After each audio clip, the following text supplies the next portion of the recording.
3 race meetings remain and the point situation is closing up. Mistakes last time out for Jordan Kelly have brought this right down close, and all of a sudden, every single race is going to matter. We come to a place here tonight where it is all about timing. It's all about timing the right move today, because we say Salut Gilles. It's the circuit Gilles Villeneuve, and it's here live with us on the Global SimRacing Channel. Good morning, good afternoon, good evening to everyone watching around the world. My name is Jake Sperry. Ossian Puhaka is alongside me for the ride, with Daniel Costello on the director's chair. Once again, directing the cameras provided by Dougie Beard. But a circuit which, for all intents and purposes, 99 times out of 100 finds itself as public road. We find out what makes this street circuit so difficult and revered with our GSRC track guide.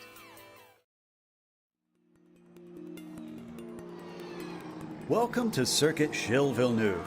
Host of the Canadian Grand Prix for over 40 years, this track's popularity among fans refuses to wane. Although it has gone through a few alterations in its history, the nature of its layout has remained pretty much the same. That nature, of course, is that its 14 turns are mostly chicanes, split up by long straights to add up to a 2.7-mile street course-like canyon of a track. These 4.3 kilometers are mainly made up of actual streets on the man-made Ile Notre Dame, though portions are specifically built for the racetrack. But whether or not fans consider it a true street course, the close barriers that line the majority of the track don't care what you think. Places like the exit of Turn 4 and Turn 9 frequently collect the greedy. But these pale in infamy to the notorious Wall of Champions. Named for its penchant to collect F1 World Champions, the corner itself is called Quebec. Regardless, it's a finicky and tight chicane with a critical corner exit, so drivers are tempted into edging the car as close as they dare to the concrete. Despite the numerous heavy braking zones, passing can be difficult at times for certain types of cars. Often, attrition or cut course penalties play a bigger part in who finishes where. While sports cars and NASCAR have both made stops here, this place is mainly known for its history with Formula One. Named after what is easily Canada's most popular driver in the International Open Wheel Series, this semi-temporary circuit looks like it's actually here to stay for a long, long time.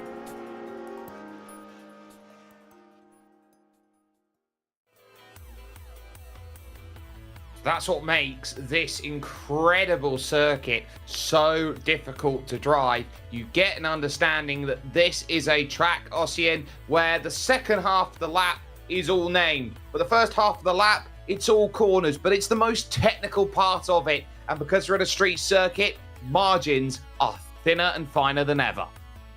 Absolutely, Jake. I have two cliff notes whenever I go to drive Circuit Gilles Villeneuve. I go to drive Montreal, clench and send. You got a lot of chicanes, you gotta nip and tuck it.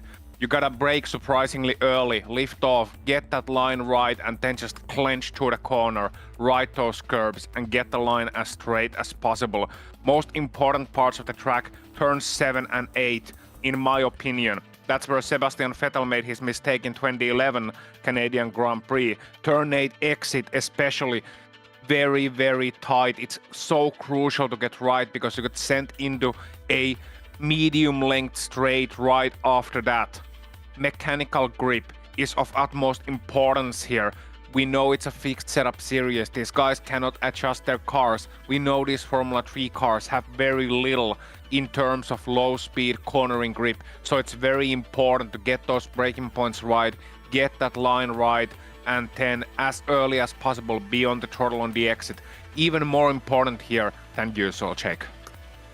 Yes, so we will now start to notice and understand that these drivers all have to be very alert with their throttle modulation here today. But let's talk championship here today, because this is the sort of series where the points mean a lot. Ronan Doherty takes the outright championship lead on 334 points by 4 over Jordan Kelly. But crucially, the drop round is not applied yet.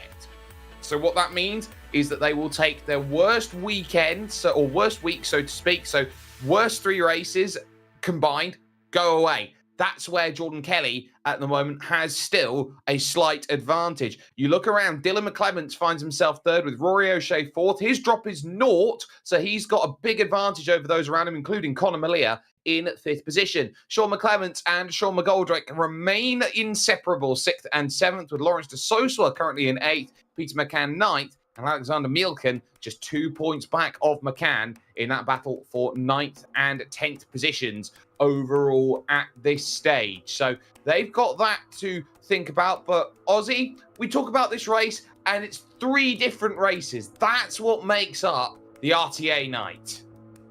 Yeah, the RTA night is especially, it's 3 parts. First you got race 1, which is 10 minutes, only 10 minutes of racing, and the grid is set by the qualifying session, which will be underway any moment now, is actually starting to be underway. So that's a very short one, but it's very important because race 2 is 15 minutes. The grid is set by the results of race 1. So if you have an accident, if you have a bad spell in race number 1, guess what? You'll be starting from the back in race number 2. So you're not only ruining your first race, you're ruining your second race as well. And then you got race number 3, the main event, so to speak, where you got the starting grid set by the top 8 of race 2 reversed. So you finish 8th in race number 2, you got pole position for race number 3. Reminder, these are equally important races in terms of points as well. So it's not like race 1 is worth far less than 2 or 3. No, they're equally important. You got drive-through penalty at 15 incidents, and you got the disqualification at 20 incidents. So mind those off tracks, mind those other cars, and mind those walls. You just got to be head on a swivel in racing here today. There is a look at the St. Lawrence River as everybody looks to get their final laps in qualifying. They've had 15 minutes to put something together in this heat style format.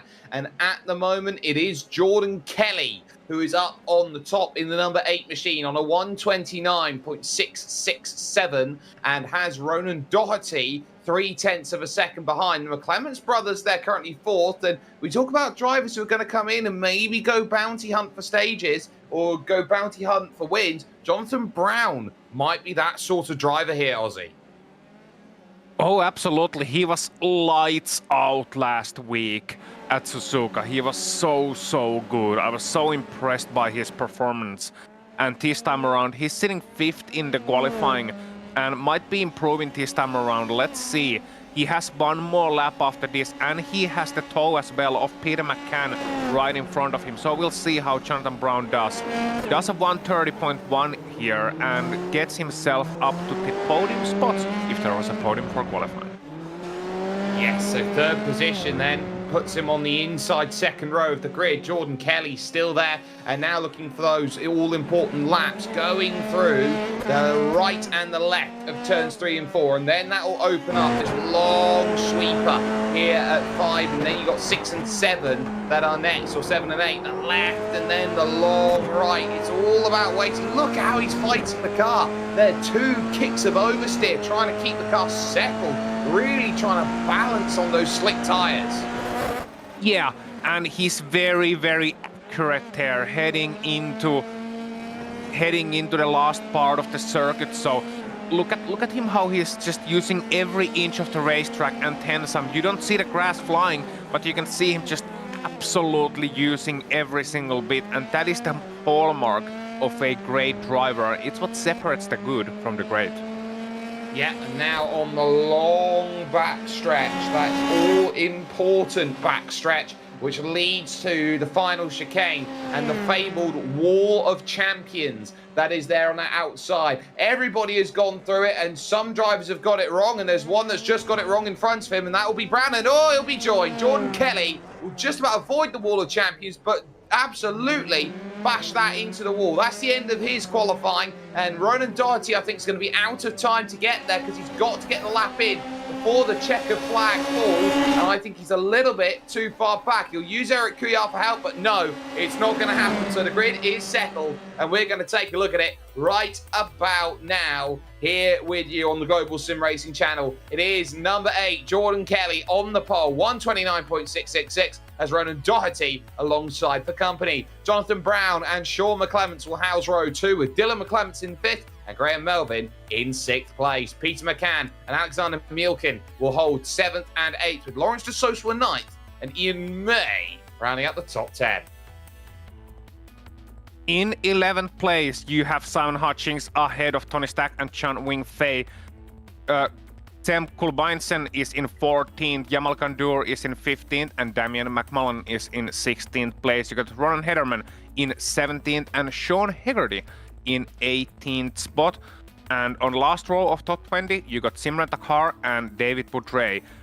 Couple of more guys here. John McDonald in 21st, Sebastian Schulden in 22nd, and Eric Couillard in 23rd, Jake, as we get ready for the race start. Oh, yes, we do. And this is a crucial start. It's a short run over towards turn 1, well, technically turn 2, out on circuit, because that small kink to the right does count as a turn, and you start to sense those drivers maybe on the left-hand side have a slight advantage because they do have that line opened up. Track temperature 31 degrees, so this is in the ideal wheelhouse for a number of drivers, and they're going to be looking to try and get as much as they can out of this opening race, try and get as much of a runaway that is there. Ronan Doherty will know that he will have work to do to keep Jordan Kelly subdued in this opening race of tonight. But what can the likes of Jonathan Brown and the McClements brothers do? Lights on then for 10 minutes, lights out for 10 minutes, and we get ourselves underway. It's a fantastic start by Jonathan Brown off of the second row of the grid. We'll immediately look to try and challenge that inside. Door is covered off, which means on the outside it goes through, but Brown spins, and just like that, he's out of the way. Spinner in the middle of the pack as well, so there's going to be another driver in caught up trouble going through. Everyone else scampers around it easily as they now rush through towards turns 4 and 5, out on circuit, down the hill for the first time. Not much elevation change here, but it's relatively clean for Montreal. Yes, Jonathan Brown and Tony Stack were the drivers around in turn number 1. Everybody else made it through, and that's Ian Mayton spinning around on your pictures and looking to get it sorted back out, so good job for him. Relatively clean start, bit greedy I find for Jonathan Brown, just looking to the inside a little bit too much, cutting the curb too much and cold tires. As a result of that, lost his chance at the podium here. But look at Doherty. Yeah. Dylan McClements is off the road. You can see him just rejoining the circuit, and to make matters worse, it looks like also rejoining the circuit is another one of the Team DDR cars, or to that ilk. So that's Brown, I think, who's trying to get back going. And look at this, down at Lapangle's hairpin. Everybody's tripping over each other.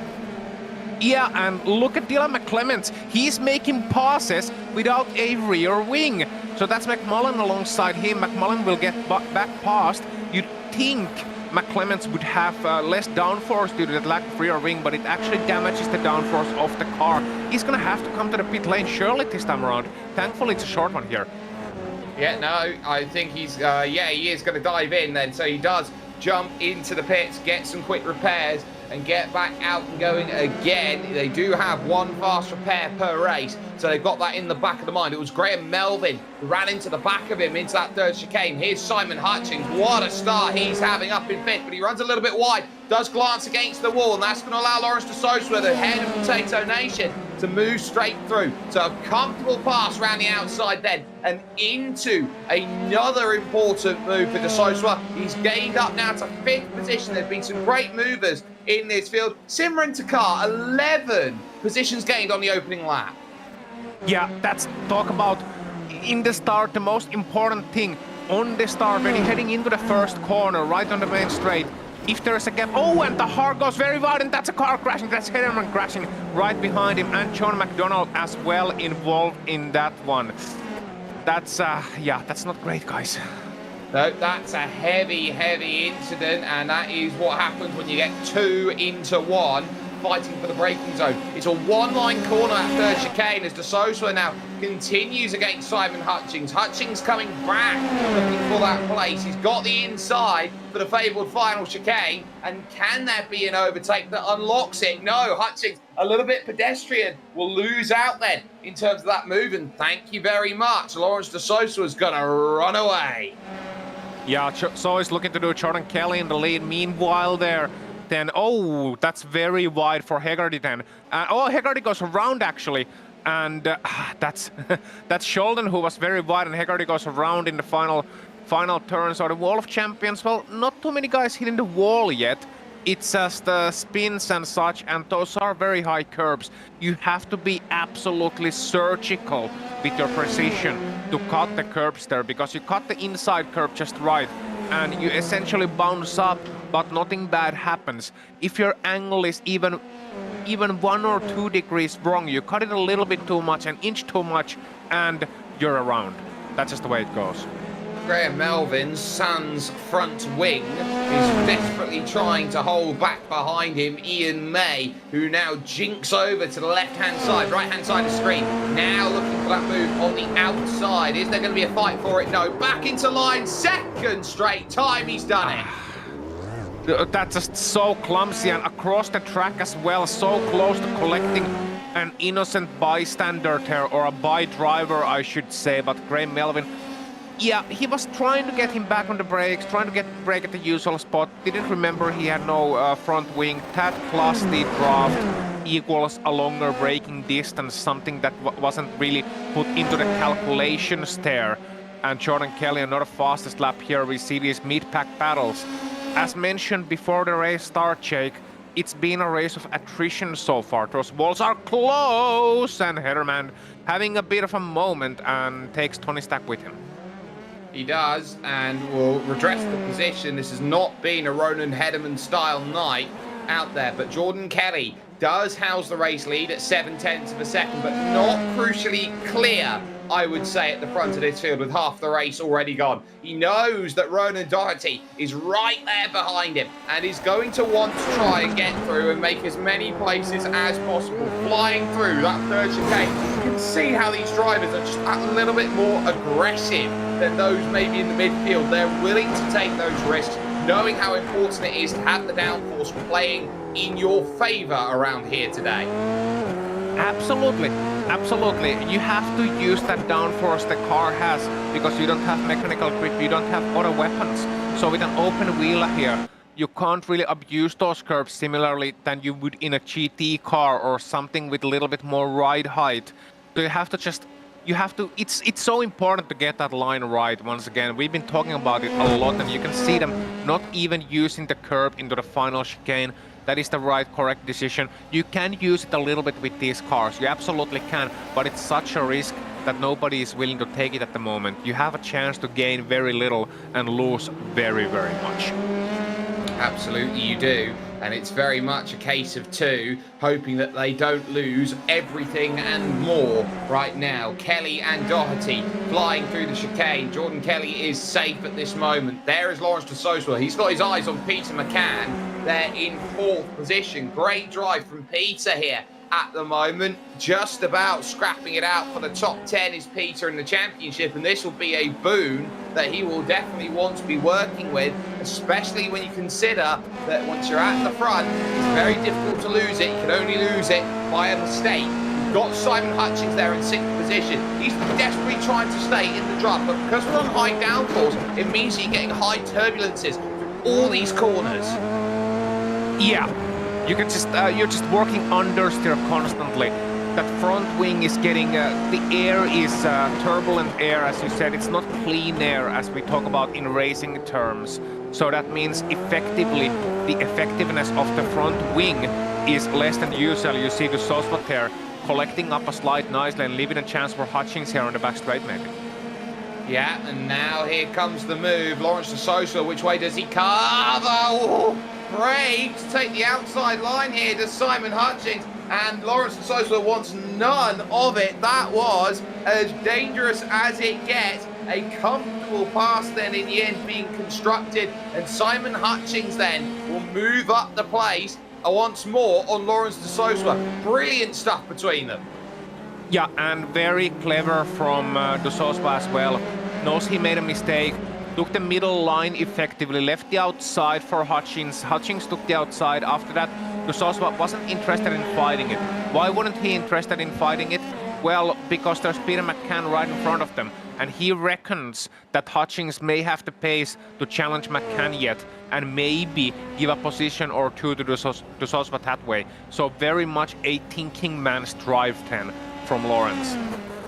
This is an incredible drive out there from him here, and he knows it. Dylan McClement's trying to recover, is now in 18th position, will have it all to do in the race for 3rd position in the championship. And when you consider as well that there is one very notable name that was missing in our grid, that of course being Rory O'Shea, he's very much got a bit more of a margin in that race on for 3rd, but at this stage, he's not getting what he wants because Sean McClements is going to be jumping up the order with the way that he's driving in 3rd position as we watch Tony Stack. Yeah, so Dylan had a chance to really secure that 3rd place in championship, at least where he is right now, but instead gets claimed by another first lap incident. So the young man who's been having such a consistent season, it unraveled a little bit at Suzuka. Well, unraveled a lot at Suzuka, let's be fair. And 10 in Montreal looks to be the same thing, so he has to find his way out of that mini slump he's in right now as Tony Stack tries to go to the inside. That was close, but not quite able to move up. That was for the top 20 there on David Budress, but Budress was having absolutely none of that, as it is the final lap for those who are approaching to it or those who are already on it at this stage. Stack with another little look then over to the inside, and is this going to be made under the brakes? Yes it is, but he looks very wide off the exit, and that might open it up. There is Jordan Kelly, who holds himself 1.2 seconds to the good, down to the hairpin, and he's just got to make sure that he hits his marks. Big slide through the corner. He's being forced to push through every single section to get himself away, and he's known that he's going to have to race like this because Ronan Doherty is so good of a talent, and it's going to be between these two for the championship all season long. Kelly will make his way through the final chicane, and as he attacks off the exit absolutely perfectly, he'll take race 1 tonight and say, I am still the marker to beat. Absolutely setting the pace. Peter McCann has lost the position to Simon Hutchins on the last lap, so Simon Hutchins has gotten past Peter McCann. McCann trying to drive to the line, not quite able to make it work. Jean-Wing Feiter then on the 8th position in that wonderful Red Bull camo testing livery. What happens with the 11th position? It's going to be Ian May ahead of Kemkel Beinsen. So that's 11th and 12th, 10 settled. 13th is going to be Alexander Milchen just behind them, and I think that's it for the battles for race number 1. So let's get to the results. Absolutely. Jordan Kelly's win in 10 minutes and 35 seconds was by 1.3 over Ronan Doherty, with Sean McClements and Simon Hutchins 3rd and 4th. Taking the place away from Peter McCann in 5th, with Lawrence de Sosa 6th, Jonathan Brown recovering to 7th, Chanwing Fei in 8th, Simran Takar somehow still managing to get 9th despite finding himself in the barriers. And just to show you how difficult of a day it was, it's Damien McMullen who rounds out then the top 10 in the field for race number 1. Race 2 immediately follows. It's an extra 5 minutes, Aussie, that they add on the clock. They sit in the same position as they finished in race number 1, and the top 8 at the end of this race get inverted. Yeah. How are the tires going to be for Jordan Kelly? That's my main question, because it's him and Doherty who are head and shoulders above the rest in terms of pace, really, here in this one. You saw it in race number 1. Even if there were accidents, Jonathan Brown is going to be somebody who we're looking for, who can maybe climb up the order tier in race number 2. He was finishing 7th despite that first turn mishap. So he's going to be someone who is looking to charge back, but really it's between Kelly and Doherty. How can Kelly hold on to his tires? We saw him sliding around the last lap already. So extra 5 minutes, who knows? Well, if the tyres are starting to slip already, that might be troublesome. So who is going to get themselves through the trouble of these 15 minutes? Lights on and lights out once again. And once more, we are racing. Sean McClement's got a decent launch, but again, Jordan Kelly's got it covered on the run towards turn 1. He slides a little bit through this section and in towards turn 2. Huge moment for Sean McClement. Simon Hutchings going to jump, and there's a spinner in the middle. And just like that, everyone's going to have to try and avoid it. It's carnage. It's carnage right now. McMullen's caught up in it. It looks like Chemco Bainson is there in it as well. And Jonathan Brown once more struggles on the cold tyres. Yeah, just Brown not looking great on the race starts. I'm sure we'll get a view of that soon, as long as this is settled out. But Jonathan Brown, I was looking at him, hoping he can maybe make a decent start, make up some positions early on, and there's a fight for the lead. And Doherty looking to challenge Kelly. Yeah, but he's not going to go and make this move, despite the fact that Jordan Kelly made a mistake coming out there of that second chicane. That was big in terms of an opportunity, and Ronan Doherty might not get another one again in this race, but he might look down to Lepangle at the hairpin. He gets in the mirrors. He doesn't want to make the move just yet, but he might now try and attack off the exit of this corner, use all of the power on the straight and try and make this pass happen to move into the race lead for the first time here tonight. Knows that he can be okay with trading with Jordan Kelly, races 1 and 2. Looking now at where can he make this move. He'll go to the outside. Who plays the game of latest on the brakes once more? It's Jordan Kelly who can hold. Yep, and very aggressive over the curbs for Doherty, running a little bit wide, and I'm sure that was unintentional then. Chan Wing-Fei there is on 6th place, holding on as further behind.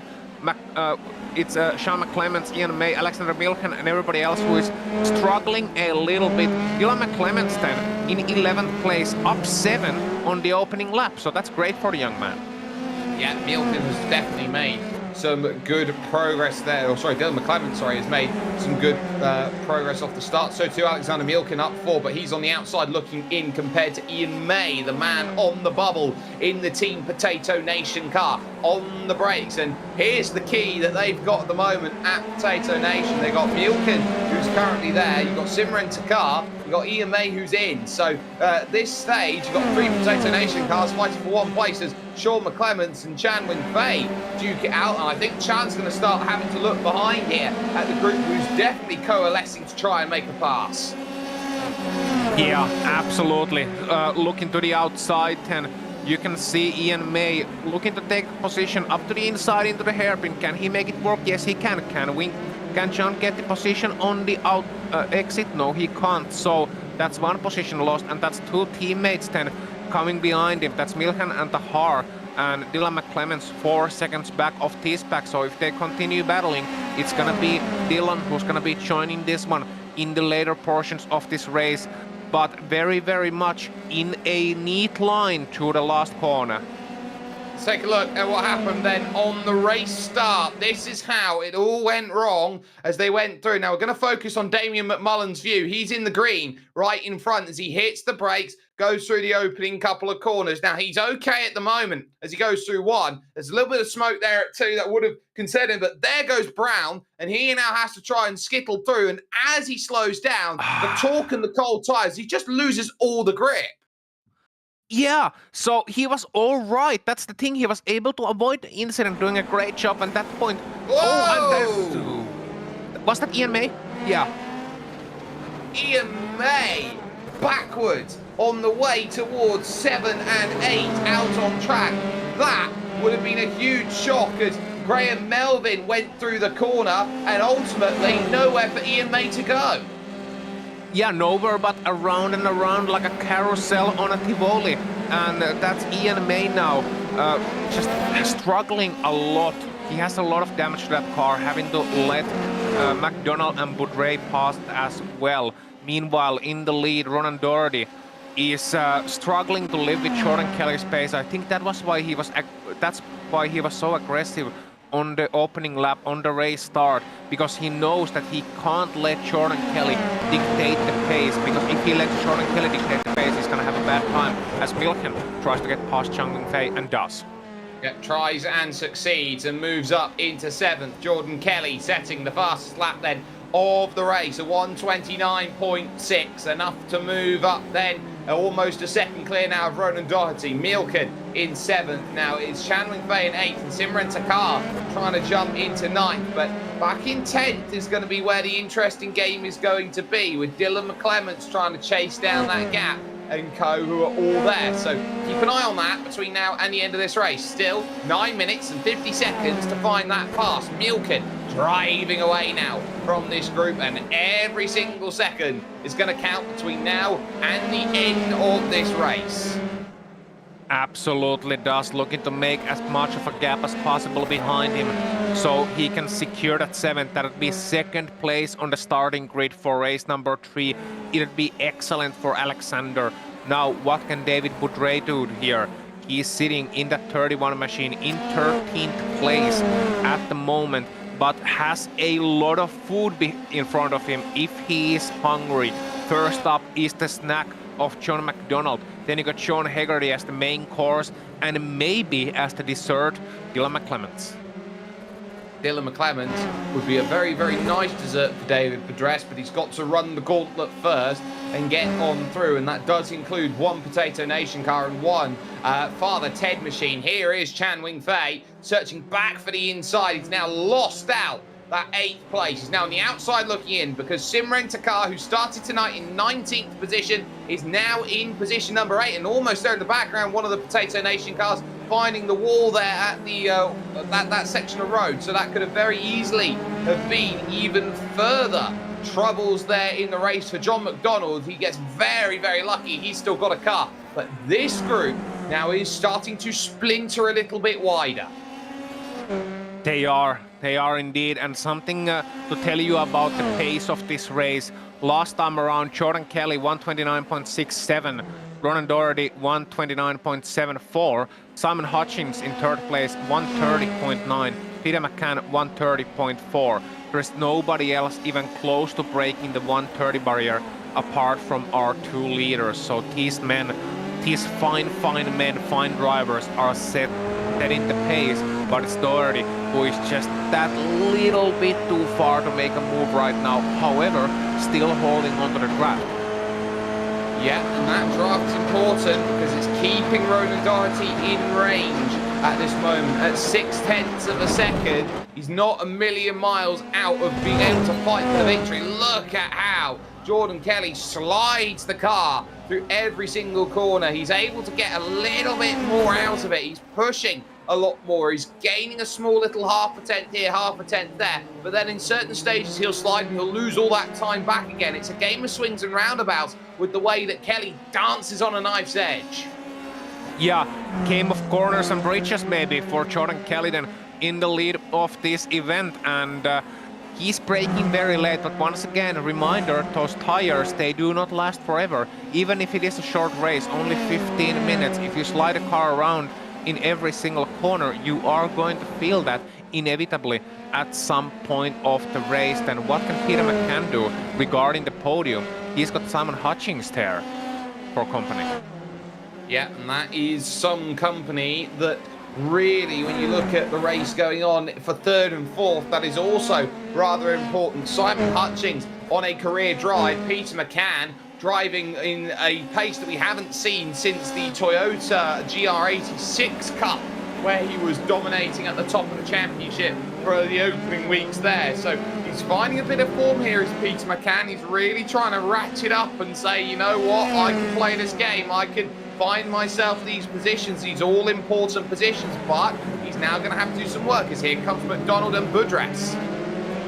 Yep, so McDonald and Boudreau then fighting for the 12th position, and Boudreau is very close indeed in that beautiful blue and white livery. No bias there. And is he looking to go to the inside into the Wall of Champions? Ooh, a little bit of blinking there for McDonald, and Boudreau is looking to the inside. Yeah, and can the move be sorted? And in the wall in front, there goes Sean Hegarty. He'll be a champion someday. Yeah, but not today. Very crucially, not today. Let's go on, my son. No, not like that. Not like that. Not in the Wall of Champions. But Eric Kriart now back in 16th position is thinking about his way to move up. He's got his eyes on 15th, just in front. Yep, and so QR10, losing a lot of ground to when compared to the other drivers, and there is some issue with that car, surely losing a lot of time. But yeah, as my good friend and color commentator in Lotus 79 races back in the day said, when you put your car into the wall, you have made some mistake before it's in the wall. Yeah, and you know that much to be true. You don't just end up in the wall magically, and that's your mistake. Something led to that being a mistake, and Sean McClement is trying to charge for another place here to move into the top 5 and pass Lawrence de Sosua for position. So now can there be an angle here on this straight to make the pass? It doesn't look like it, but the good thing about this long straight is there's another one that immediately follows it. Yep, another chance to get that throttle down. You can see McClements then hopping those curbs, looking to take everything, every single inch out of that racetrack. It is working out, but not well enough for him. So he still cannot quite catch the Soswa. McCann then about a second ahead of them in his own battle with Simon Hutchings. So there's really 2 separate battles going on right now, but if the front one erupts first and erupts soon, we might have a 4-car battle for the final podium spot. But it's all could have, would have, should have. Maybe we have that battle, maybe we don't. Regardless, these guys are going to be in a great position come race number 3. Tell you what, whatever setup Lawrence de Sosua has here in terms of his hardware, it works, and please stick with it, because he is having a very nice week of it at this moment. Here is Sean McClements trying to really ratchet a move together. He's trying to bolt it together. Some would even say he's bodging, trying to find a move. 3 minutes, 18 seconds on the brakes into Lapangle. He's not quite there, but it's all about this setup, but the carrot on the stick for the Sosa is he's within 1.5 seconds of Peter McCann, and that's his lifeline. Absolutely, he's looking to use every single bit of the draft. You can see him following the car in front, then taking the inside line early, seeing that there is a lapped car as well. He's looking to draft, so Sean McClements then, oh, good exit for Sean, good exit, now his chance. Yeah, and now it's going to have to be, where do you look? Inside or outside? Fade to the outside, moves to the inside. Has he sold him short here through turn 2? Answer is, fight it out on the outside. Has he got enough? He slides a little bit on the tyres, but he's got it done. Team DDR, brilliant stuff there to get it done. Sean McClements worked for an age of Turnham to find it and managed it. Well, call it Olympic track and field, because DDR is absolutely dominating here. Sean McClements turned in 5th position. What a great battle between those guys as well. Great respect. But now, De Sosba has to turn it from defense to attack. And McClements, on the other hand, has to adjust to a car that doesn't have that dirty air very, very quickly. Not as much dirty air, at least. It's turning better in those corners, but then you realize that you had the advantage all along on a straight line. Does he have the outright pace advantage is the question. De Sosba not looking to give this one away, not just yet. No, he's not going to show his hand, not to the end and the extremities that are there, but again, he's really fighting on the fate of acceleration to get himself back going again. He's pretty much trying to wring the neck out of the power, but he can't afford to be too quick on it. Big defensive line over to the inside to try and cover off that slipstream, and there is a big difference here from Lawrence de Sosua, who tries to move to the outside, but the door is shut firmly in his face then as we head through to what could be 1 lap to go, but most likely is going to sit at 2. Yeah, so Sean McClements then shutting the door in front like it's a cabin in winter, not looking to get any of that crisp air in at all. Meanwhile, Jonathan Brown, who had a lot of mishaps in first laps here this week, is looking to get at least 1 position back.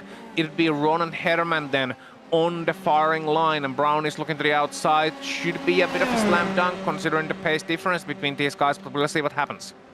Yeah, and on the brakes then at this final chicane, just about manages it there, does Brown.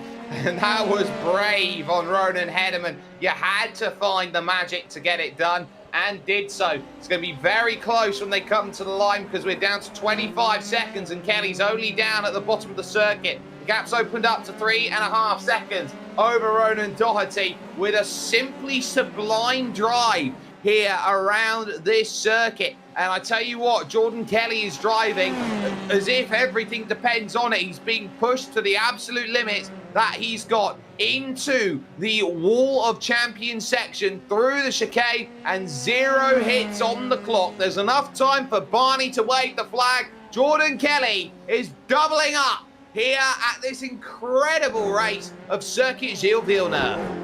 Absolutely brilliant from Jordan Kelly. Here is the 5th place battle to Sosba. Wishing Jordan was a little bit faster, making one more lap, but it's Sean McClements wiggling his way, wiggling his hips over the finish line, and Simran Taharden finishing 8th behind Alexander Milchen, who is 7th. So that's Tahar starting on the pole position in race number 3, Jake. And that an incredible result in terms of pulling everything together. Confirmation of result then here from this one. Race 2 of 3 tonight. Jordan Kelly, 15 minutes, 6 seconds, wins by 3.5 over Ronan Doherty, with Simon Hutchings. A big podium for him in 3rd. That's a huge understatement how strong of a result this is for Simon. Peter McCann would end up in 4th, with Sean McClements 5th and Lawrence de Sosua in 6th position. Alexander Milken would finish 7th ahead of Simran Takar in 8th, with Chan Wing Fei on the wrong side of Lady Luck in 9th place. Dylan McClements will finish off in 10th, 27 seconds adrift of the race win overall. But you have to look around and say, what do you need to do when you put yourself in with a strong performance like this? We're going to get a chance to talk to a couple drivers. Walking down the pit lane is Ossian Puhaka. He's found your double race victor. He's found Jordan Kelly. I have found him. He's not a hard man to find. Just look at the smile, grinning from ear to ear. Jordan Kelly, we talked about before the race, it's a clench and send sort of circuit, and you've certainly been clenching and sending today. Yeah, it's a track that you don't want to ride the curb too much, but if you get it right, you gain so much time. So I think it's just suiting me very well that I just got the right line off the get-go. So it seems to be working well, and it's good to have Ronan very close as well. So hopefully it'll be another good race 3. So you've been sliding around a little bit. Is it just the characteristics of this circuit, or do you think tires are going to become an issue if you're overly aggressive in race number 3? After about 5 laps, so 10 minutes in, I'd say, the tires just start going off, so it's a lot harder to be consistent, but it'll probably pick out the winner from the loser, I'd say, in race 3 with the people that can manage their tires the best. So it'll be interesting now to see how everybody manages it. Well, looking at the championship situation, it's very tight between you and Ronan Doherty. But why is it that Ronan Doherty can't beat you in race number 3 either? I don't know. He probably will, to be fair. He seemed to find the time there from qualifying to the race sitting behind me. So I think it's just a matter of who can kind of navigate the traffic the best now in race 3, or avoid the carnage, because we're so equally matched, I think. So it'll be interesting now. And we'll be watching all the way throughout race 3. Thank you very much, Jordan Kelly. Congratulations for the first 2 wins, and go get a 3rd one. Well, there you have it. That's Jordan Kelly, who had himself a really good opportunity there and took 2 race victories from it. Ronan Doherty now joins us here, who got 2 second places. Now, Ronan, nothing wrong with the way you're driving here tonight. It's just, once again, you're up against someone like Jordan Kelly. For you, there are positives to be taken, that the fact that you're pulling away from the rest of the field. I know, to be honest, I'm driving alright, but it's just the chicane every lap. I'm losing all my time. So I'm trying something different each lap to try and work it out for the last race, and then I made a mistake and nearly lost it with 2 laps to go. So Jordan's really quick, so he is. But if I have the chicane sorted, it should be okay, and hopefully try and put a few cars between me and him in this race. Do you think the use of a Rubens Barrichello helmet is making you perennially second? It might be. Maybe I should switch it to Schumacher or something. Yeah, I should probably switch it. Well, that might be one of the ways to go forward. You start from 7th here in this race. We've seen lap 1 incidents in race 1 and race 2. How are you going to avoid them if they happen in race 3? You just kind of have to be lucky, almost like around a track like this here, avoiding incidents. You know, if someone spins in front of you in cold tires, there's not a lot of room. You know, there's not a lot of ways to go. So it's going to be a bit luck and playing it smart too, of course, obviously. So we'll see how we go. Well, we'll hope the best for you. Ronan Doherty, second positions once, not just once, but twice. Simon Hutchings was able to finish third. He's walking down and he's found Oshin Puhaka. Yeah, very briefly here, just before race number 3 starts, Simon Hutchings, your Montreal weekend, it hasn't gone badly, has it? No, I'm really pleased, guys. Yeah, first season racing with RTA. Had a good race 1 tussle with Lawrence and Peter, and found myself in a good position on the grid for race 2. So yeah, really pleased so far.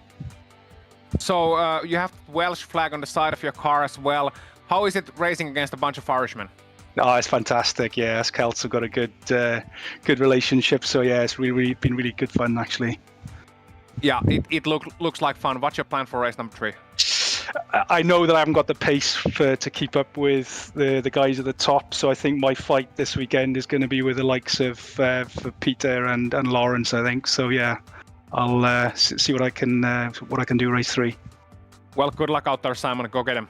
Thanks very much. Cheers.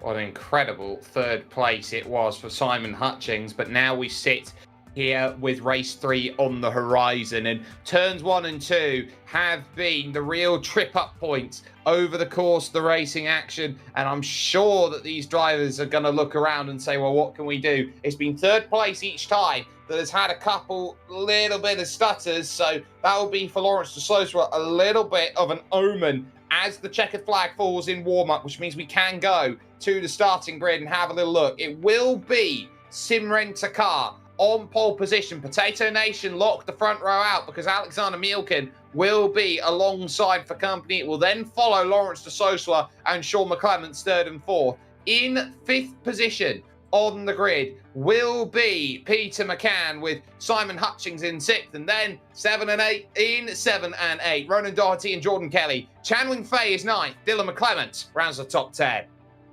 Yep, so it's going to be an excellent starting position for those guys in front row. Obviously, Tahar and Milken, how long can they hold on to it, and can they avoid the carnage is going to be very important. If one of them starts to battle the faster guys coming from behind, other has a chance to maybe get away. I'm sure both are looking to be that guy who can at least get away for a little bit, lead this race for a couple of laps, get themselves some screen time, get themselves a good position to build themselves an excellent race 3 upon.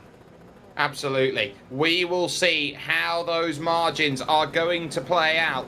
There are these drivers. The track has cooled down to 80 Fahrenheit, 27 degrees. So it is getting colder and colder at 5 o'clock in sim time. Green flag in the air, and it was an okay launch, but it's not a good second phase for Lawrence de Sosa. That allows Sean McClements then to go to the outside of the race on for 3rd position. Top 2, nice and clean starts. They try and drive around through. Someone's lost a front wing through the middle of the sector. Was it Kelly? Which would have been trouble. Yeah, I think Kelly has lost his front wing. He has. And Simon Hutchings was around as well. So it might have been Simon who found himself in trouble. He might have been collected up in all of this. But through the middle they go. And yes, there is clearly a little bit of lost speed there for number 8. And that is the front wing off. And into the back then he goes of Chanwing Fei. Tags as well, David Pedres. This is drama, high drama for number 8. Yeah, I mean, absolutely. He tagged a little bit on the first lap. I'm not sure if he's aware or not that he's missing the front wing, because when you are driving with cold tires, the car feels like a sled anyway, and I'm sure Jordan must be wondering, okay, this is not how it usually goes, and as a result of that, probably realizing right now, hey, I haven't got a front wing. He's gonna have to come to the pit lane. Meanwhile, a battle for the lead is erupting between 2 teammates. Look at this.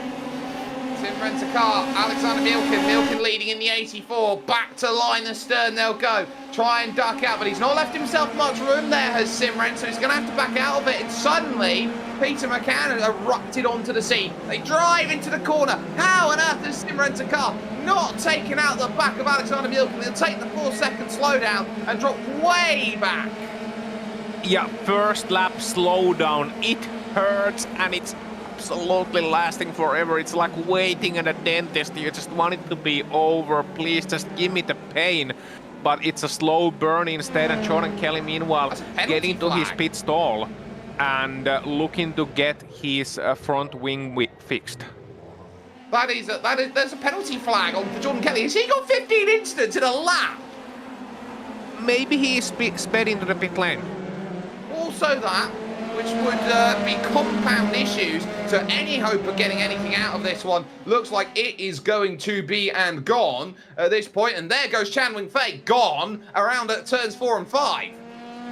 Yeah, not ideal at all. That's Sebastian Schulden as well around in those same corners. So let's see Simran Tahar, what he can do. Currently in 7th place. Didn't have the best of last corners last time around. See if he can hold on to that position against Jonathan Brown, who for once has made it out in one piece after lap number 1. He has made it out in one piece. Ronan Doherty's got through on Sean McClement, so now finds himself in 3rd with the McClements brothers now 4th and 5th in this race. And now for the race lead, here comes the look as Peter McCann tries to get himself through, but he gets absolutely balked by Alexander Milken, and it is a free kick for Ronan Doherty, who will move to the inside, outside of 1, inside of 2, and move into 2nd position, with Dylan McClement setting the fastest lap. Invaluable for Jonathan Brown to take that away. Yeah, while doing some overtaking, Simran Tahar relegated to 8th position. Just like Everton was almost relegated last season, Lawrence de Soswaten in 6th, right in front of him. And whoa, is de Soswa ever looking to keep that one? But I think he's smart, knows Jonathan Brown's pace, not fighting it too much. Boudre, meanwhile, looking to the inside and losing it immediately at the exit of the corner. And fight for the lead as well. Ronan Doherty has a chance now to take it away, and does take it away from Alexander Milken. Sorry, Jake, I know that was your call, but really, Ronan Doherty knows his chance to run away. He knows Jordan Kelly, probably knows Jordan Kelly is nowhere in sight. Yeah, and that's all about positioning off the corner. That's why the move was made. And Alexander Milken now just has to settle in and hold. It's taken less than 5 minutes for Ronan Doherty to find the front of the field, and he will know that better than anybody else, how crucial it is to find that gap and find that time. There is the race on for Brown and de Soswa, all the way towards the Wall of Champions chicane, which ends the lap outright, and it looks like it's going to be Brown who finds a way through now into 6th position ahead of Lawrence de Soswa. Nothing you can do about that, just great driving. Top 5 still there, and the defence still on for 2nd. Milken giving Doherty a huge heads up as they now head out of 3. Yep, speaking of great drives, it's great to see 2 sets of McClements there in top 5. Dylan has made a great climb after 2 difficult races, but here is still Peter McCann, sorry, looking to make it past Alexander Milken. Getting my names confused here. Well, I tell you what, middle sector looks good for Milken. He's able to close down that gap a little bit with Peter McCann there. Jordan Kelly trying to muster up everything he can in this race to score some points. The fastest lap of the race. He'll now look to try and chase down the gaps that are there. Slightly wide through that section goes Milken, which will allow McCann now the chance to really close on in on this group. Does he have an angle to the inside? No, it's covered defensively, so he'll take a much deeper line into the corner, try and diamond off the exit, nearly gets tangled up by Sean McClements there. That would have been scary, especially with how brittle and fragile the front wings are. Oh, absolutely. Ask Jordan Kelly about that one. Ask the numerous other drivers about that one throughout this season. We've seen a lot of front wings scattered all around the racetrack. McCann looking to the inside and keeps his position so far so good, but there is Brown and de Soswa and even Simran Tahar soon joining that battle. Look at this queue. It's a huge slew of drivers as McCann finds the inside line at 2 and then into turn 3. Milken's still going to be there. Dylan McClements with an issue there, and that will bring Sean McClements into a little bit of disrepute there. Looks like maybe Brown was the driver who got through and gained the place. It was, so it was Brown with the contact. Through goes McCann then. He does dispatch of Milken, and now it's time for Sean McClements to run the gauntlet. Absolutely, and there is Brown looking to the inside very late, and there is contact, and that's Dylan McClements getting tossed out of the racetrack into the wall. That's not ideal. I think he was airborne there, and just a little bit, such a great battle, a little bit too aggressive for these guys, and a little bit too opportunistic, I would say.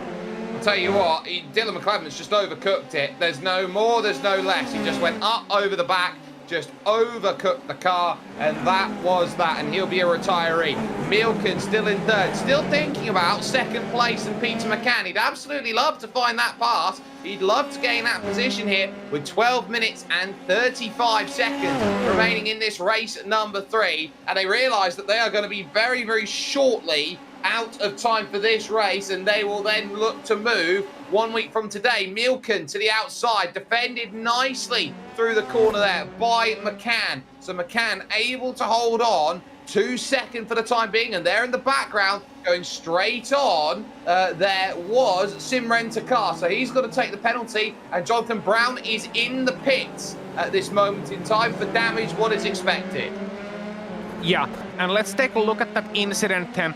Jonathan Brown in front, Dylan McClements behind, and you can see just a little bit too hot into the corner, without a rear wing, too hot into the corner, and I don't know what happened there, just going way too fast in there, and just flying off.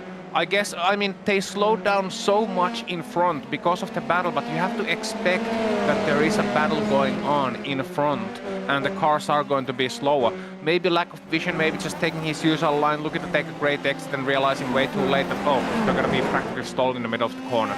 Just a little bit clumsy from these guys, but let's hope it improves as the race progresses, and we still got a great pack of drivers there looking to fight it out. Expect the unexpected. Ronan Hederman in what is 8th place is now looking to move up into 7th with David Bedress just in front. So this is a rather important move in the context of these drivers' points they go through. And there is Chan Wing Fei flying off the road as Jordan Kelly picks up another one and now moves up into 18th position. Right now, I think top 15 would be huge for him here today, as there is Hederman and Takar pretty much crawling through that final chicane. They held each other up so much. Yeah, it's not crawling in my skin, it's crawling through the chicane, and then is Tony Stack looking to make that minority work and not quite able to do so. Hederman sending it way into the corner, and that's further trouble behind them. John McDonald, Simran Tahar, well, both of them are going to be in the losing end of that one.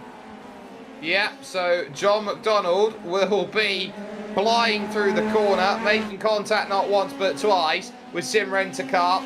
That is a huge moment as Simran Takar decides to completely lose the front nose off of that and completely exposes, I believe, feet at that point. There is so little front nose.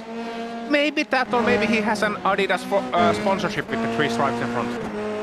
Oh yes, that very much could be the case. Now here is Sean McClements in 4th position, has been staring at the back of Alexander Milken now for a very long time and would absolutely want to try and jump on through and up into 3rd place. This would be big points in terms of him with no Sean McGoldrick here today. He's got a chance to jump up forward in the points. He doesn't want to reenact his steering wheel and go bosh into the back of Alexander Milken, but he'll definitely want to try and dodge everything he possibly can out there in through the wall of champions. Yeah, and I mean, just gonna give a shout out to Milken already. Even if he ends up losing this position here, he's driven an excellent race so far. Please don't let that be a commentator's curse. There goes Sean McClements then to the inside and looking to chase Peter McCann. These two guys, they are experienced combatants and experienced competitors as well. They've been through the trenches with each other and looking to fight it out once again here on Montreal Circuit Gilles Villeneuve. And Milken then looking to chase them, maybe trying to gather some scraps if some drop from the table. And Jordan Kelly, he's fast. He is fast, 129.5, and is immediately caught up then in 17th position. Sebastian Scholten there, who is going to try and do his best to defend at this point from arguably one of the quickest, if not the quickest, sim racer in this field at this point. But resistance, as is very often, is futile, because that is an easy move by Jordan Kelly up into 17th. Yeah, had about 0 ohms on that one. Then for Sheldon and dropping down to 18th. He is Jordan Kelly now 17th. Looking at the gaps, he's 3 seconds back of Graham Melvin. Then you got 5 seconds to Kulbeinsen. And you got another 8 to Hegarty, or another 3 to Hegarty, so 8 seconds in total. And then you have that big pack. You got 8 minutes left. He is about, looking at the last laps, he's about 2 seconds a lap. No, 3 seconds a lap faster than those guys who are battling. So it is possible, but he's gonna have to make those overtakes in a hurry. We know Jordan Kelly can do them, but we also know that he's one of those drivers who can sometimes overcook it in a high-pressure situation when he is fighting those mid-pack positions, just getting into clumsy incidents. So he has to keep it clean, but he has to get as many positions as he can. Sean McClements has just flown through up into second place. He gets it done on the run to Lepangle. Not a traditional place to find the pass, but definitely where Sean finds confidence in the way he drives compared to Peter McCann. So that then, another crucial move in terms of the way that this race conducts itself. And Peter McCann not willing to let go of Sean McClements here. He wants that second place position. That will score him a huge amount of points and will give him more comfort in and around his top 10. Simran Takar is going backwards because, lest we forget right now, he's got the worst damaged front wing in the history of worst damaged front wings. Look at that, bang, into the wall. Yeah, that's not gonna help the car handling at all. He's still staying relatively well behind Hegarty, and I think he's calculating at this moment, we got 6.5 minutes left of this race. There's no point trying to go to repair that front wing. He's gonna lose more time than he's going to gain with those clean lap times. So looking to just hold on and hope cars around him make mistakes. Simon Hutchinson down in 20th position. He was so happy, the Welshman, after race number 2, only to have it all shattered in race 3, and that's a lost front wing for... No, it's not, it's a graphical bug for Hederman. I thought for a moment we had another black and red car losing their front wing, but not quite yet. It was close. In one world somewhere it did, but not this one. So that is Ronan Hederman finding the pass then on David Badras and leaving it mighty, mighty close in terms of putting it all together. On the brakes then through at 7 and then subsequently turn 8 as well. Ronan Hederman able to break away, and now he finds himself in 6th, holding down the fortress. Jordan Kelly now has found himself on the back of a couple cars here and trying to get through. One is Graham Melvin, who has hit pillar, post and everything else all night, and is hoping that he's not going to try and clatter into the likes of Jordan Kelly. And this is the corner he's done it. Cem Kulbeinsen is the other, but I tell you what, give credit to Graham. He's going to fight for this one here on the outside. Can he hold it around that line? No, he's going to have to scamper straight on, and just enough room given there, so Jordan Kelly holds the place.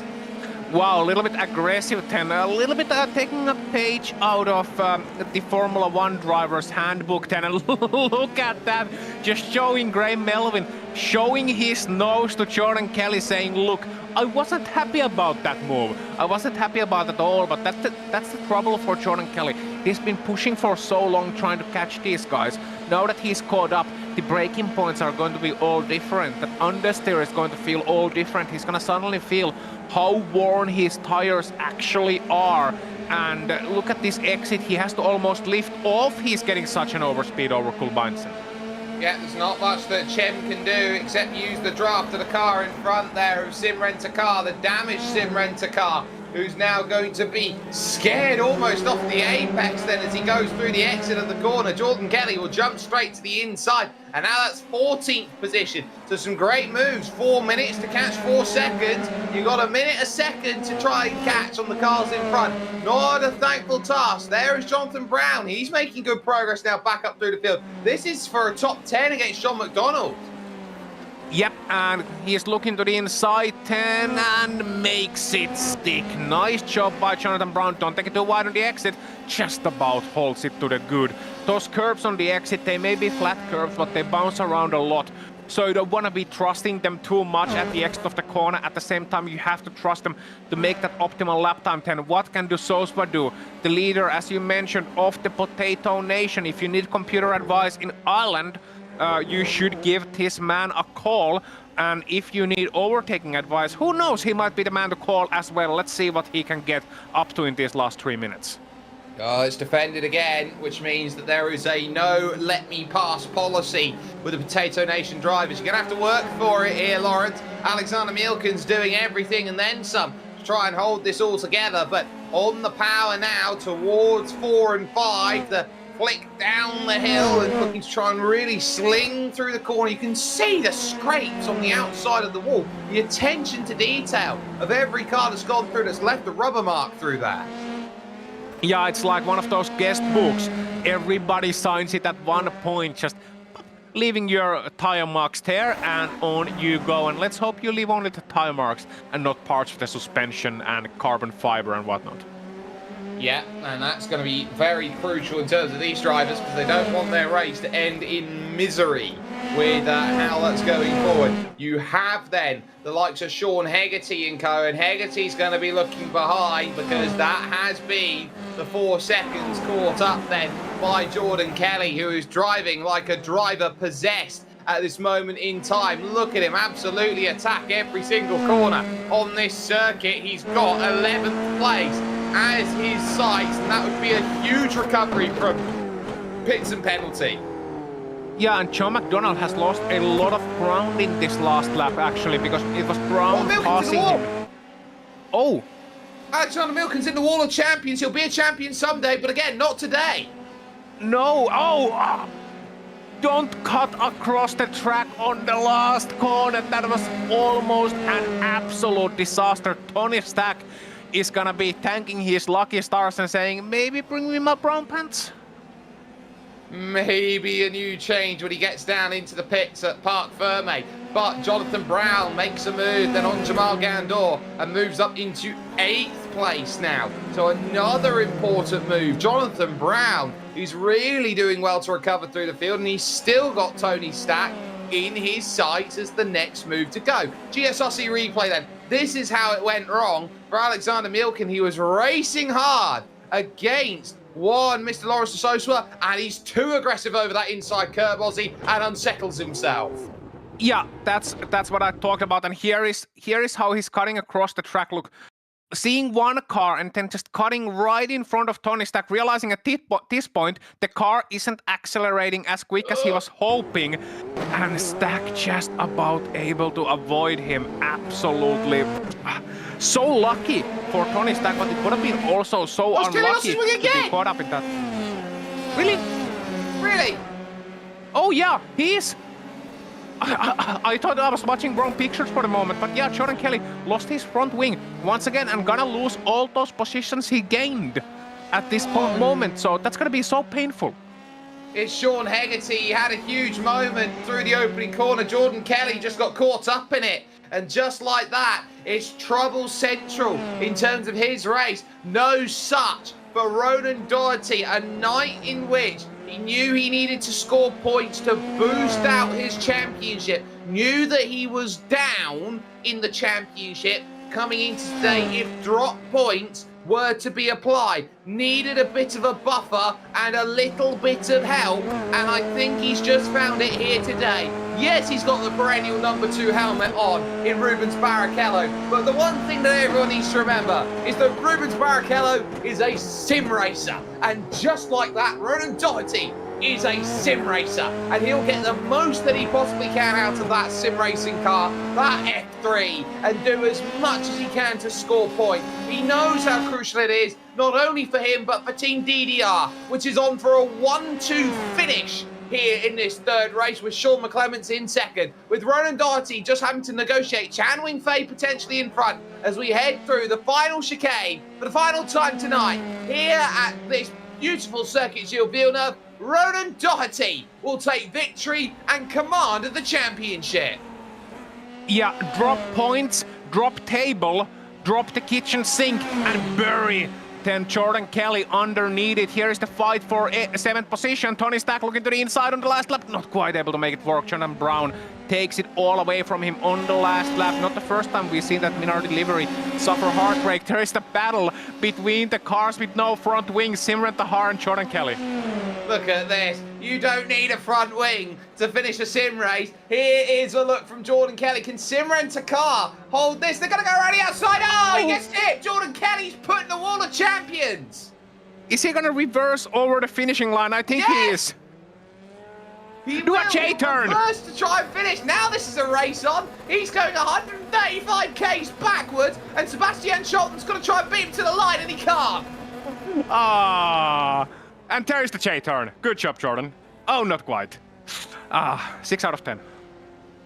5 out of 7 for me. But that there is With salami. incredible racing of the highest caliber out there. Eric Cuyar will be one of the last drivers there, the Puerto Rican, over towards the line. And he will now find himself then making a finish out there as all of the drivers now have found themselves over the line. We're going to step aside for one moment here with the Global SimRacing Channel. Post-race comes to you after this.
A race of dominance at the front, but it is a pivotal moment in terms of the championship. Ronan Doherty gets it done, and gets it done in a time of 21 minutes and 13 seconds. He wins by 9.8 over Sean McClements, with Peter McCann, the last driver, on the podium in third place. Lawrence de Sosa will take vital points in fourth, with Ronan Hederman, a brilliant top 5 for him. Will be very happy with that result. David Bedress would finish 6th ahead of Jonathan Brown in 7th, with Tony Stack 8th, Jamal Gandor in 9th, and Alexander Mielken, who started right up at the pointy end in 2nd, will manage to finish off in 10th place.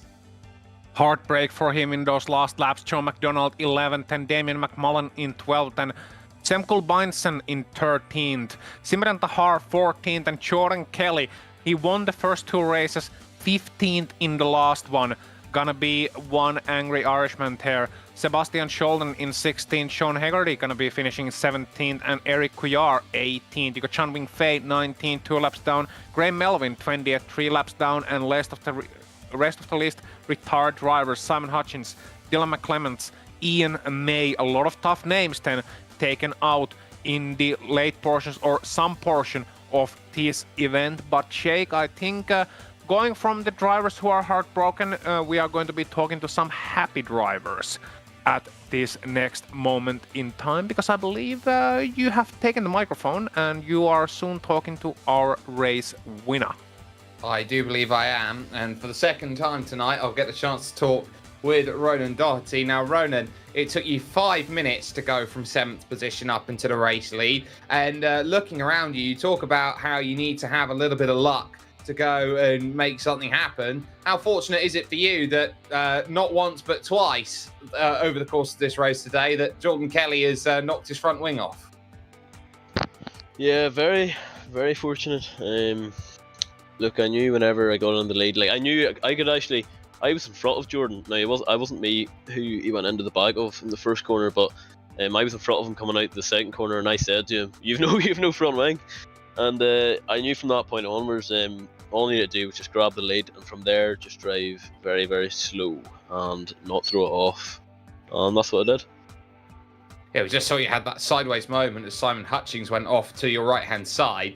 For you, in terms now of the championship, you now take an important lead with this race 3 result. You now find yourself in a very happy and comfortable position that you lead now with the drop rounds that are applied to you as it stands at the moment. You look around at the Red Bull Ring 1 week from today on October 3rd. How does that sit for you in terms of a responsibility and understanding a track that is incredibly draft dependent and could see a big shake up at the front of the field? Yeah, it's going to be sort of like Road America, I'd imagine. Like qualifying might be a bit out of position in terms of toes and stuff, and it's going to be all about keeping your nose clean. I mean, this track in terms of winning is probably more of a pace dominant track, so I'm happy enough with 2 seconds on the first. Like I've never really been too quick at this track, and but you know, Red Bull Ring, you could be the fastest car, but it doesn't really matter because apart from maybe the last sector, you don't have a lot of high downforce corners in a row for the aero wash, and then obviously you've got the big straights too. So yeah, it should be great racing, and a different type of racing to tonight as well. And in terms of how you go out there and race, for those who haven't joined the RTA Virtual Motorsports series before or don't know what it's like, how important is the community aspect of RTA in terms of having a fun sim racing night? Oh, look, it's absolutely massive. I mean, a lot of us would know each other in real life too through racing in Ireland and stuff, but even there's plenty of lads there from, you know, who aren't from Ireland, and it's a bit of fun, you know, and everyone just, to be honest, regardless of results, you know, you're always glad you did it. You came on, you had a bit of crack, and you have to be used to being slagged off, because you'll get plenty of that too. I'm sure you'll make the papers tomorrow morning. Anyone you'd like to thank here, Ronan?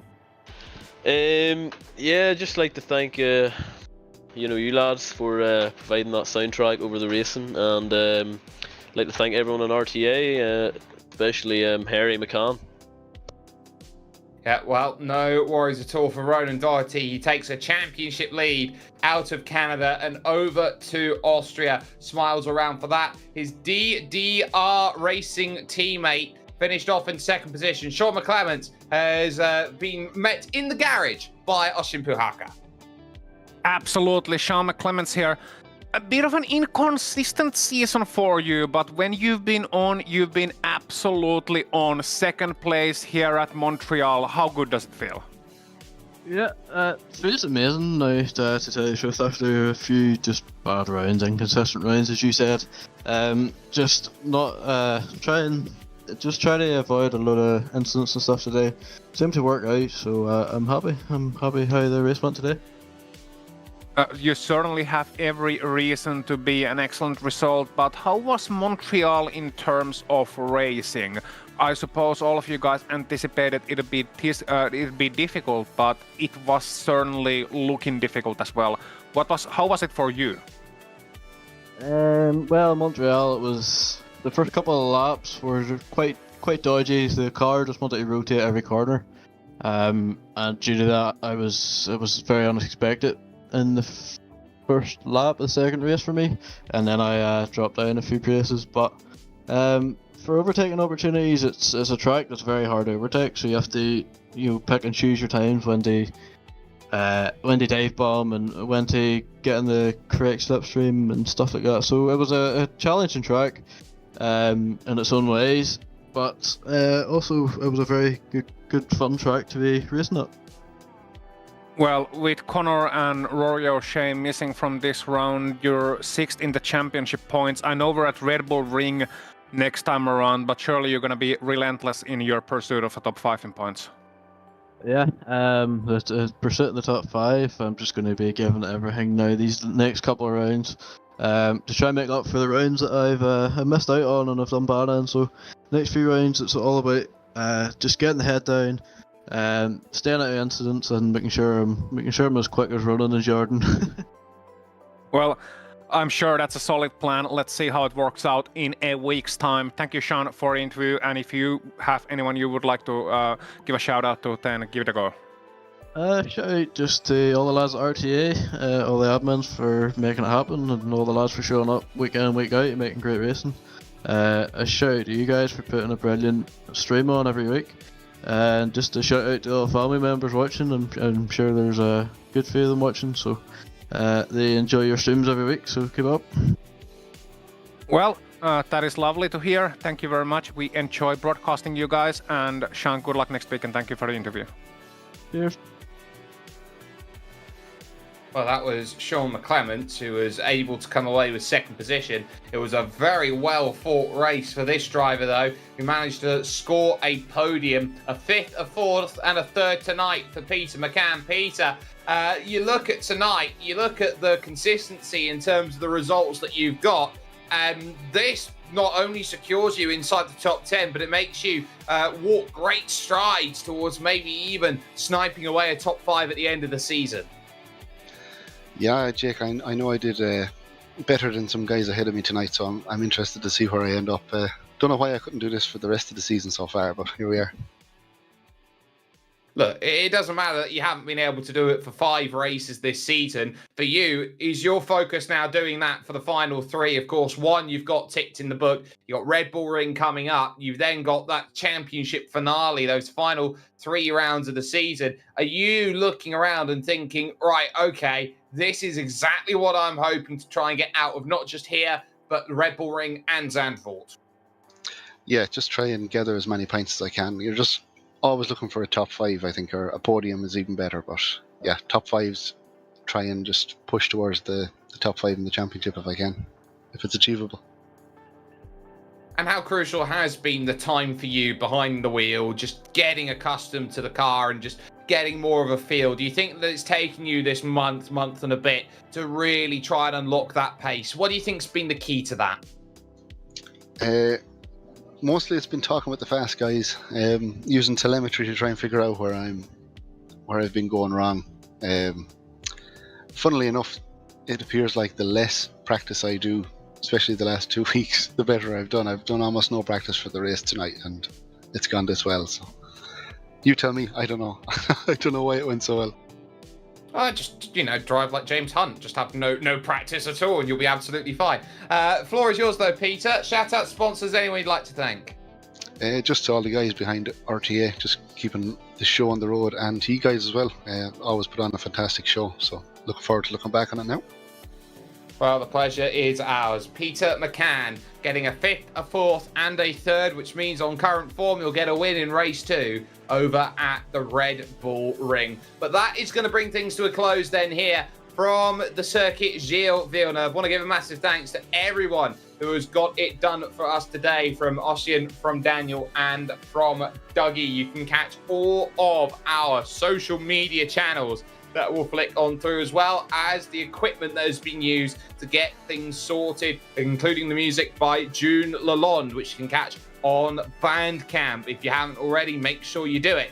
But this has been some brilliant racing that we have put together. We've got some amazing stuff coming up on the horizon, including 4 Drink Friday, which is going to be back for a special event. It's one of the most unique sim racing events out there, and I'm going to love it, and I'm sure everyone else is going to as well if you haven't seen it already. In terms of when we're back with you with racing, we'll be back 1 week from today, as we will jump on over to the Red Bull Ring on the 3rd of October. It's going to be everything that you want and then some to get it all sorted. But until next time, ladies and gentlemen, with one Ronan Doherty back on top of the championship with a dominant display of 2 seconds and a first. Race clean, race hard, and we'll see you in Spielberg.